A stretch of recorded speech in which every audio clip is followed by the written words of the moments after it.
¿Qué tal, jóvenes? ¿Cómo están? Esta sería la 28ª clase para los alumnos del primer semestre en la materia de Química 1. Espero se encuentren muy bien, hayan tenido un excelente fin de semana. Como ustedes saben, esta semana es exámenes, pues nuestro examen el día jueves.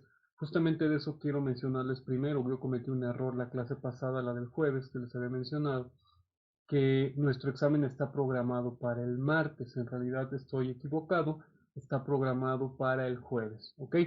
El jueves a su hora de clase para que simplemente prevengan. O sea, ese día no es clase, es simplemente el examen y listo. ¿Sale? Ok, eso es todo respecto a los avisos en ese sentido, en lo del examen. Lo demás es que esta semana no van a tener tarea, nada más las que les dejé la semana pasada para que entreguen. Todavía recuerden que tienen varios días, se supone que me la tienen que haber enviado en estos días, pero esta semana ya no les voy a dejar más tarea, nada más para que ustedes se enfoquen en los exámenes.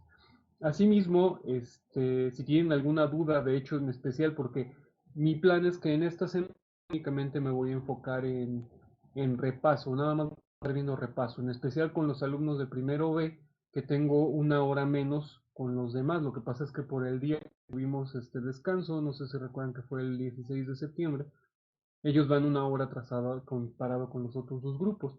Por lo tanto, es perfecto porque ellos van a alcanzar a regular, van a alcanzar a los otros dos grupos, a primero C y primero A, en esta semana. ¿Sale? Para ustedes, compañeros de primero B, que creo que van a ver este video hasta el martes, por favor, no pierdan la oportunidad de estar practicando lo que vamos a ver en el examen. Ahorita voy a ver el último tema que va a venir en el examen y luego voy a continuar otra vez con el repaso donde me quedé el repaso de la clase pasada. ¿Sale? Y eso es todo al respecto de los avisos que tenemos pendientes. Vamos a continuar. En esta clase, que es el último tema a ver, se le llama interacciones moleculares. ¿Qué significa una interacción molecular? Como lo dice el término, es qué ocurre con las moléculas. O sea, las moléculas tenemos, como ya les había mencionado, ya vimos lo que es enlace químico. El enlace químico es la fuerza que mantiene unidos a los átomos, ¿ok? Pero hay otro tipo de fuerzas que mantienen unidos no a los átomos, sino a... Esto se le conoce como una fuerza intermolecular. ¿Qué implica que un enlace químico es muy fuerte? Cuando ustedes tienen un enlace químico entre dos cosas, estos siempre, al menos que haya una fuerza mucho más grande que ese enlace químico, se rompe. Por ejemplo, el agua siempre está unida al agua, a menos que le hagas hidrólisis y rompas la molécula de un átomo de oxígeno y dos de hidrógeno. Si no, siempre está unida. Eso es una interacción, eso es un enlace químico, perdón. Cuando estamos hablando de una interacción molecular es tan simple como pensar qué es lo que mantiene unido a esa molécula de agua con otra molécula de agua y así sucesivamente. ¿Sale? Técnicamente esas son las interacciones moleculares. Ahora, vamos a ver varios tipos de interacciones moleculares, pero van a ver que en realidad está bastante sencillo. Vamos a empezar. Sí, ya que el examen del primer parcial es el jueves 8 de octubre, para todos los primeros, en su hora de clase. Ok, interacciones dipolo-dipolo, así es como se le define este tipo de interacciones, dipolo-dipolo. Fíjense en la definición que les puse a un lado. Esto generalmente se da en compuestos o en sustancias que son líquidas, o sea, son compuestos polares, significa que la molécula que lo compone son polares. Dos, que están en estado líquido generalmente. Y lo que ocurre es que un dipolo de estado negativo se combina con el dipolo positivo de otro dipolo. Pero ¿qué son los dipolos? Digamos que una molécula cuando se combina, por ejemplo, aquí les estoy poniendo el claro ejemplo del ácido clorhídrico. HCl es la fórmula, HCl junto es el ácido, así se le llama ácido clorhídrico, y esta molécula cuando se combinan genera cargas parciales, se les dice, ¿sale? Esas cargas parciales se representan con esa letrita chistosita, en realidad es sigma. Esta letrita representa la carga que se le genera. Déjenme se los explico en el, ¿cómo se llama? Déjenme se los explico en la tabletita de abajo para ver si puedo hacerlo un poco más claro, para que puedan entender primero qué es un dipolo y luego vean qué es una interacción dipolo-dipolo. Digamos que un dipolo, cuando nosotros hablamos específicamente de un dipolo, digamos que tú tienes, déjenme cambio de color. no tantos. Ahí está. Digamos que nosotros tenemos la molécula, como vieron ahí, que es HCl. Esta es la molécula, se llama ácido clorhídrico. Entonces, esta se combina el hidrógeno, digamos que es una esferita el átomo de hidrógeno y se combina con otra esferita que es el cloro, ¿ok? Ahora, esto cuando se lleva a cabo el enlace químico, estos generan una carga parcial. ¿A qué se refiere esa carga parcial? Lo que vieron que eran los sigmas. Este simbolito y este simbolito. Ahí, ese no me quedó igual. El chiste es que estos simbolitos adquieren una carga por el hecho de la combinación de ambos átomos, pero ¿qué en específico se deben al tipo de átomo que representan? Recuerden, o como ya les había mencionado, y si no se los empiezo a adelantar, cuando se ponen de este lado se les llama cationes, que son átomos que tienen una carga positiva. Y de este lado tenemos los aniones que tienen una carga negativa. Los aniones, que es en este caso el cloro, es un anión. De hecho, todos los elementos que están en el grupo 7A se les conoce, la mayoría son aniones porque todos una carga negativa. Y esa carga negativa, de hecho, disculpen, prácticamente permanece a pesar de que se está llevando a cabo el enlace químico y que dado el hecho de la combinación ya completó su ley del octeto.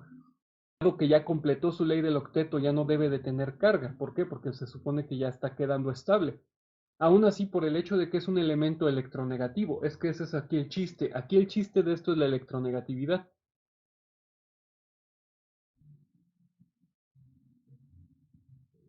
La electronegatividad aquí juega un papel muy importante. Como la electronegatividad nos poder atraer electrones, en este caso el cloro, como todos los elementos del grupo 7A de la tabla periódica, son muy electronegativos, por lo tanto se quedan. Y los que son menos electronegativos, positiva. En términos simples, el cloro, por ser muy fuerte, se queda con una que se conoce como un dipolo, que en este caso es esa carga negativa que se le queda.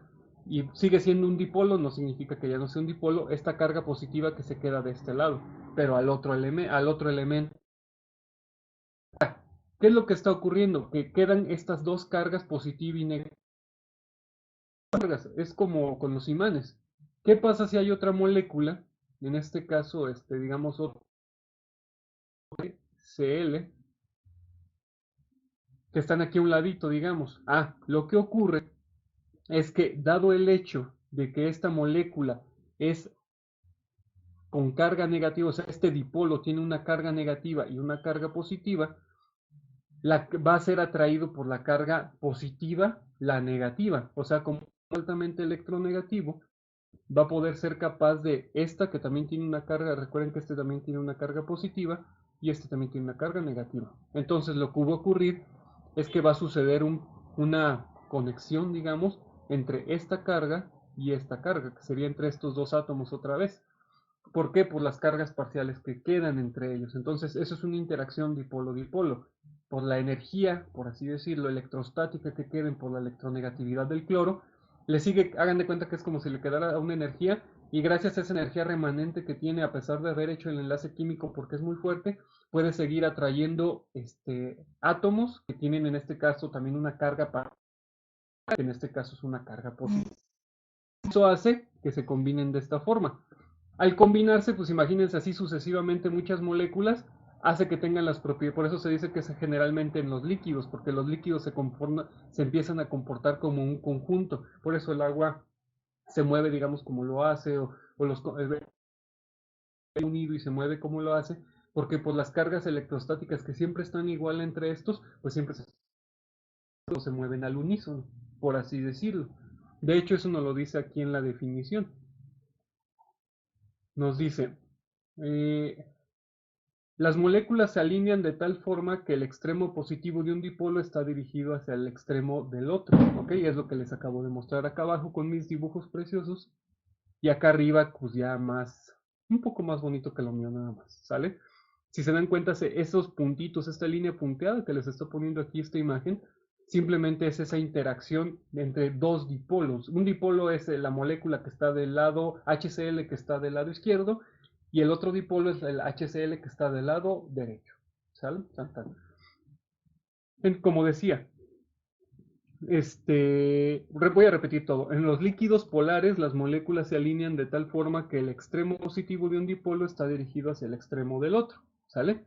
Este genera una atracción electrostática entre los dipolos. Y así es como que así se manejan en conjunto, por eso es que funcionan de esa forma. De hecho, se cree que, no se cree, sino que es una seguridad. Por eso, por ejemplo, los líquidos tienen estas propiedades que tienen gracias a las interacciones dipolo y dipolo. Nada más como un pequeño dato. Se cree que inclusive, por ejemplo, el punto de ebullición lo tienen por la interacción dipolo-dipolo. ¿Sale? Vamos a continuar. Esa es la interacción dipolo-dipolo. Ahora, siguiente. Tenemos una interacción de dipolo inducido. Como ya se imaginarán, pues es prácticamente no lo mismo. ¿Por qué? Porque aquí nosotros estamos hablando de otro tipo de dipolo. Digamos, fíjense, la molécula que les represento, fíjense en la imagen, voy a hacerla un poco más grande para que se vea más bonito. Ahí está. Fíjense en la imagen, esta imagen que yo les estoy representando aquí es como si fuera el agua. Recuerden, el agua es un Mickey. Si se dan cuenta, están representando tres cargas parciales, como si fueran tres dipolos, tres simbologías de ese tipo. Esta simbología se le llama densidad de carga, pero ahorita nada más imagínense que es una carga, ¿no? O sea, es una carga, positiva o negativa, tan tan. El hecho de que se hayan combinado el oxígeno con dos átomos de hidrógeno le generó tres dipolos, bueno, no tres dipolos, sino tres densidades de carga, que es en el oxígeno y en los dos hidrógenos, en cada hidrógeno hay respectivamente en cada uno una carga positiva, ¿ok? Entonces, en términos simples es otra molécula de dipolos que generó cargas, ¿ok? Ahora, la siguiente, si se dan cuenta, de oxígeno. Oxígeno. ¿Qué significa que es una molécula de O2? Significa que es una molécula no polar. Recuerden que cuando se combinan dos átomos que son del mismo tipo se hace una molécula no polar. Entonces, eso es importante. ¿Por qué? Porque de hecho así es como se considera cuando nosotros estamos hablando de un dipolo inducido, que es una molécula polar, está induciendo una molécula no polar. Pero ¿cómo que lo induce? Lo que ocurre es que, si se dan cuenta, fíjense en la molécula no polar que es el O2. La molécula no polar no tiene una carga de lado. Si se dan cuenta, no tiene esas densidades de carga como el agua. No tiene nada, está solita. Lo que ocurre es que lo que hace la molécula polar, que en este caso es el agua, está induciendo a que se genere en la molécula de agua las cargas, o sea, está generando un dipolo. En términos simples, una molécula polar genera dos en una molécula no polar. ¿Para qué? Pues esto lo hace con la finalidad tal vez de que se puedan combinar más fácilmente, para que se puedan mover más fácilmente en el medio, por así decirlo. Entonces, eso es lo que ocurre. Un dipolo inducido es cuando una molécula le genera cargas parciales, o en este caso densidad de carga, a una molécula no polar que no debería de tener cargas. ¿Sale? Y listo, eso es un dipolo inducido. Eso es muy bueno, no voy a decir muy común porque simplemente pasa en la naturaleza. Pasa en la naturaleza, no es nada que no conozcamos, no es nada que no ocurra, no es nada que bla bla bla, no es algo que pasa diariamente en la naturaleza y que es algo natural. Inclusive en nosotros pasa eso, pero ya eso es otra cuestión, ¿no? Y eso es entonces un dipolo inducido. Voy a continuar. Recuerden estas cargas parciales, las densidades que tiene el agua, porque eso lo vamos a usar para lo siguiente. La última que vamos a ver al respecto de esto se le llama puente de hidrógeno. Un puente de hidrógeno es una se generan únicamente entre un átomo altamente electronegativo y un hidrógeno. Por eso se llama puente de hidrógeno. ¿Qué significa esto? Hagan de cuenta que las moléculas, en este caso una molécula el oxígeno como el flúor, son tan fuertes que generan estas cargas, que es lo que conocemos como densidad de carga. La sigma, recuerden ese simbolito, que es como una S-cita. Estas cargas parciales y estas cargas como son tan fuertes, porque esta molécula es muy fuerte, logran atraer otros átomos. En este caso, específicamente, atraen a los hidrógenos. Por eso se llama puente de hidrógeno. Pero, bueno, el chiste es que esto ocurre muy comúnmente, por ejemplo, en el agua. ¿Por qué? Fíjense en la imagen que les estoy presentando en pantalla. Déjenme ver que no la de chiquita. No. Fíjense en la imagen que está en pantalla. Lo que les estoy intentando explicar es que, fíjense en los dos primeros, que son dos dipolos del agua, que tienen ambos sus cargas parciales. ¿Sale? ¿Qué es lo que ocurre? Por las interacciones que hay entre ellos, por la energía remanente que queda en el oxígeno como es muy fuerte, le quedan su carga parcial negativa. O sea que es un dipolo, de esa parte es negativo, tiene una densidad de carga negativa en el oxígeno. Y como es muy fuerte, él puede atraer otros átomos, pero con carga positiva. Como estamos hablando de una mezcla de moléculas de agua, ¿quién es la única molécula en el agua que tiene la carga positiva? Pues los hidrógenos. Por eso se le conoce en la mezcla en un puente de hidrógeno, o sea, el agua tiene puentes de hidrógeno. ¿Ok? De eso justamente se trata, de eso es lo que yo... Tiene puentes de hidrógeno, ¿por qué? Porque como el oxígeno es muy... De hecho es muy interesante porque así es como está formada el agua, por eso es importante mencionarles puente de hidrógeno. Porque yo les he explicado, el agua es H2O, ¿ok? ¿Qué es H2O? Hidrógeno y oxígeno, ¿ok? Un átomo de oxígeno, dos átomos de hidrógeno, eso forma el agua, ¿ok? Pero no se habían preguntado, ok, si el agua es una Mickey, es una molécula que le estoy dibujando ahí en esa caricatura, es un Mickey con dos atomitos de hidrógeno y en el centro el oxígeno, ok, de agua, esa molécula de agua, perdón, a otra molécula de agua, y esa a otra, y así sucesivamente, una tras otra, una tras otra. Quien lo hace son las interacciones moleculares, y en este caso, es muy específico, lo hace el puente de hidrógeno. ¿Por qué? Porque un átomo altamente electronegativo, como el oxígeno, atrae a los hidrógenos. Y de hecho ahí se ve en la imagen, fíjense. Déjenlo algo un poco más grande. Si se dan cuenta, en esta imagen de aquí se ven, los está intentando explicar el puente de hidrógeno. Fíjense cómo este átomo de oxígeno del centro, que es una molécula de agua que tiene estos dos hidrogenitos que están en gris, fíjense cómo, ay Dios, fíjense cómo está atrayendo esas líneas que ustedes ven así como rayaditas. Eso es el puente de hidrógeno. Entonces, ¿qué ocurre? Que esta molécula, este átomo de oxígeno que ya está en el agua es altamente electronegativo y genera un puente o un tipo de fuerza intermolecular entre él con el hidrógeno de otra molécula de agua y con otra molécula de agua y así sucesivamente. Y él con otros y él con otros y él con otros y así sucesivamente es como se forma la estructura tridimensional, digamos, que tiene el agua. Porque si se dan cuenta, pues no es por así decirlo. Algo interesante, perdón, que cabe mencionar al respecto de los puentes de hidrógeno es el hecho de qué ocurre con dichos puentes de hidrógeno a la temperatura. En términos simples, la temperatura es la que nos dicta cuántos puentes de hidrógeno puede haber en el agua, por ejemplo. ¿Por qué? Se sabe que en temperatura normal los puentes de hidrógeno ocurren siempre, o sea, a temperatura ambiente hay un porcentaje como de un 60 o 70% de puentes de hidrógeno. Cuando tú enfrías el agua, al bajar su temperatura, los puentes de hidrógeno logran hacerse hasta un 90 y tantos por ciento de puentes de hidrógeno. ¿Cómo sé eso?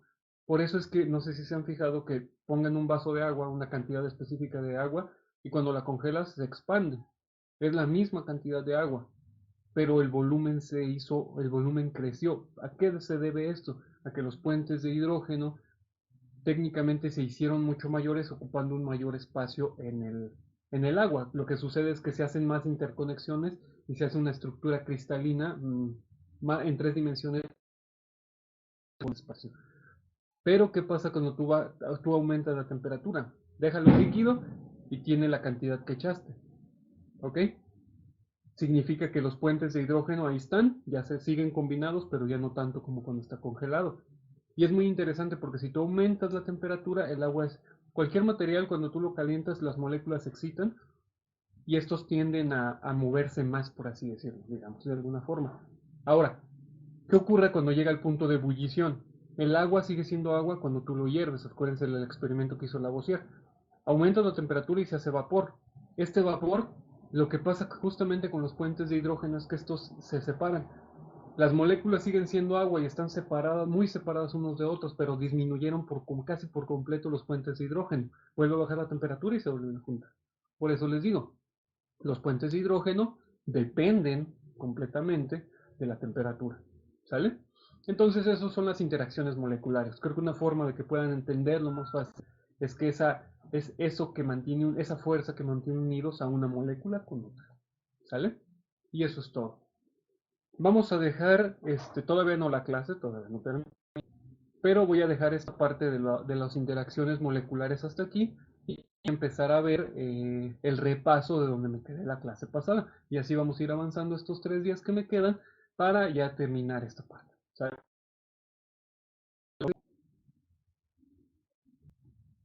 Muy bien, quiero terminar esta clase con un poco del repaso de la clase pasada. Voy a estarlo retomando, de hecho, en la clase que voy a hacer ahorita, es el lunes.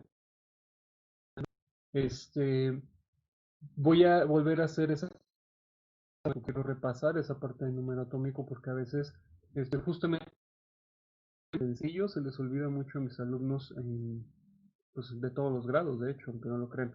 Pero bueno, vamos a empezar justamente con lo que les pongo ahí en pantalla, que es el número atómico. ¿Ok? Número atómico se representa con Z. ¿Qué significa? Z es la cantidad o número de protones. Y deben de recordar que el número de protones también va a ser igual, creo que ahí no se ve igual. Aquí también esto va a ser igual al número de, voy a borrar esto, electrones. ¿Sale? Z es el número de protones y a su vez nos dice que es la cantidad de electrones que hay en un átomo. ¿Ok? Tan sencillo. Lo siguiente que les puse es el número de... Y recuerden que el número de masa se representa con la letra A. Número.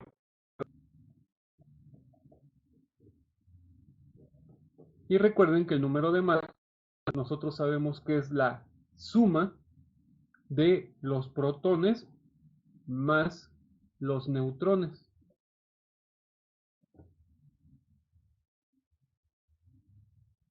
Ah, caray, esperen, le puse A. Es la suma de los protones más los neutrones. ¿Sale?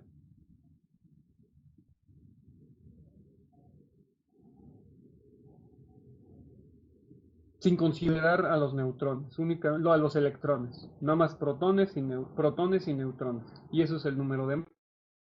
Pues es que la simbología que yo utilizaba y que les había explicado desde la clase, pues creo que todos los días se los repito, yo creo que ya los tengo enfadados. Ni modo, así es esto. Es X, donde A, aquí está, y Z está acá arriba. Miren qué derechito hago todo, ¿verdad? Y Z acá arriba. ¿Sí ven? Entonces, así es como representamos a los elementos. Por ejemplo, digamos que yo quiero hacer, bueno, lo voy a dejar en negro. Digamos que yo quiero hacer uno de los elementos que tengo en mi tabla periódica. Digamos ¿qué será? Ah, miren, aquí tengo el potasio. Vamos a hacer el potasio. De hecho es el que les dejé de tarea, por eso ahí lo tenía anotado. El potasio en esta simbología sería P, eso sería fósforo, sería K. La cantidad, en este caso, sería su número atómico, es el 19. Ahora, ustedes pueden irse al explorador, o sea, en el Chrome, que lo que quieran, y ahí buscar cuál sería entonces el número de masa, o en este caso es la masa atómica del potasio. El potasio es 39, nada más tienen que anotar ahí arriba, o sea que A es igual a 39. ¿Sale? Ahora, en el examen yo les voy a preguntar, dime la simbología, ahí está la simbología. 2, dime cuántos protones, neutrones y electrones hay en el, por ejemplo, potasio. Hay de protones, como ya sabemos que protones es la cantidad de Z, ¿cuánto es Z? 19. ¿Cuántos neutrones hay? Ahorita lo calculo. ¿Cuántos electrones? Porque, fíjense, está igual. Número de electrones es igual al número de protones. ¿Sale? Ahora, ¿Cuál es la cantidad de neutrones? Recuerden que eso es una fórmula, dado esta expresión. Sabemos que A es igual a ¿qué? A los protones, que es el número atómico, más los neutrones. Entonces simplemente despejamos la fórmula y sabemos que los neutrones, correctamente, que es N0, es igual a A menos P. Entonces es simplemente restar la cantidad, en este caso 39 menos 19 nos da 20. Significa que tenemos 20 neutrones. Y eso es todo lo que tienen que hacer para... De hecho, esto es muy importante. Ese es el primer ejemplo, el primer ejercicio que yo les voy a poner en el examen para que ustedes tomen eso en cuenta. Les voy a preguntar, calcula la cantidad de protones, neutrones y electrones y utiliza esta simbología para este átomo. Tan se acabó. Eso es todo lo que van a hacer para ¿sale? Ok, vamos a hacer lo siguiente. Vamos a dejar este video para hasta aquí. Y de igual forma voy a seguir repasando la siguiente clase con lo que sigue de, ¿cómo decirlo? Con lo que sigue de repaso que vamos a estar viendo para el examen del día jueves, ¿sale? Así que vamos a dejarlo hasta aquí. Nos vemos mañana para algunos. Ahorita otros tienen, específicamente primero se tienen otro video que ver, pero bueno, que es la continuación de esto. Y ya nos vemos, ¿sale? Espero que estén muy bien, descansen mucho y nos vemos mañana.